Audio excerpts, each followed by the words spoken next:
রাজার ঘরে ছোট রানী এলো পদ্মাবতী।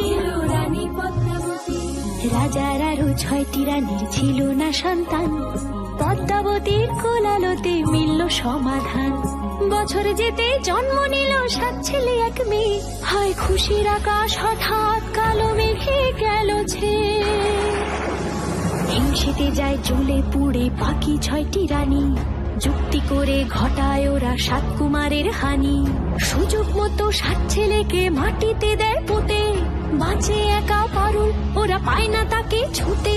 ধাইমা বাজায় সেই মেয়েকে বড় করে তোলে, 7 ভাইকে পায় যে পারুল 7টে চাপা ফুলে। এত কিছুর পরেও রাজার বিপদ যে কাটে না, সূর্য নগরে সুখের সূর্য আর ওঠে না। হিংসা বিবাদ বিচ্ছেদ আর প্রেমের কাহিনীতে পারুল বোন কি পারবে 7 ভাই চম্পাকে জাগাতে।